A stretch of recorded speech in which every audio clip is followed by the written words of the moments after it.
त्रिपुरा के एक छोटे से गांव में एक युवक रहता था। वो अपनी पत्नी के साथ ससुराल में रीति रिवाज के अनुसार प्रशिक्षण पूरा करके घर लौट रहा था। उनका रास्ता घने जंगल से होकर गुजरता था, इसलिए वे सुबह सुबह ही निकल पड़े ताकि सूर्यास्त से पहले घर पहुंच सके। रास्ता सुनसान था और हल्की हवा बह रही थी। जैसे ही वे जंगल में दाखिल हुए, सूर्यास्त के ठीक पहले अचानक हवा में एक मोहक सुगंध फैल गई। ये सुगंध एक अनजान फूल से आ रही थी। उत्सुक होकर दुल्हन ने अपने पति से पूछा, दुल्हन, ओह क्या सुंदर सुगंध है, इस फूल का नाम क्या है? पति, यह खिरेंगबार बूबार है, एक प्रकार का ऑर्किड फूल। दुल्हन, ये कैसा फूल है? मैंने कभी इसका नाम सुना या महका नहीं। प्रलोभन से बच न सकी दुल्हन। वो फूलों को अपने बालों में सजाना चाहती थी।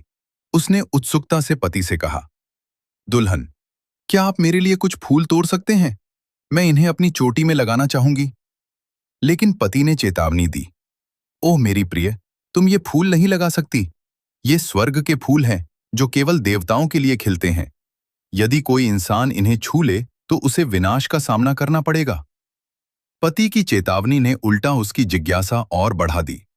उसने फिर पूछा कि यह फूल स्वर्ग का फूल क्यों कहलाता है और यह पृथ्वी पर कैसे आया।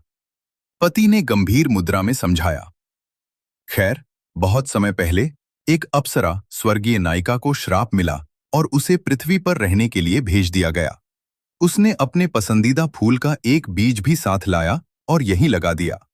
यह फूल जड़ों के बिना उगता है, इसलिए यह अन्य पेड़ों की डालियों पर चिपक जाता है। ऐसे सुंदर फूल को न सजा सकने पर दुल्हन उदास हो गई। उसकी उदासी देखकर पति ने फैसला किया कि वह फूल तोड़ ही देगा, लेकिन गंभीर चेतावनी के साथ। मैं तुम्हारे लिए तोड़ दूंगा, लेकिन कृपया इन्हें बालों में न लगाना। यदि तुम ऐसा करोगी तो मैं होलोक, एक प्रकार का गिबन बंदर, में बदल जाऊंगा। फिर वह पेड़ पर चढ़ गया और कुछ गुच्छे फूल नीचे फेंक दिए। लेकिन चेतावनी के बावजूद दुल्हन ने फूलों को चोटी में लगा लिया।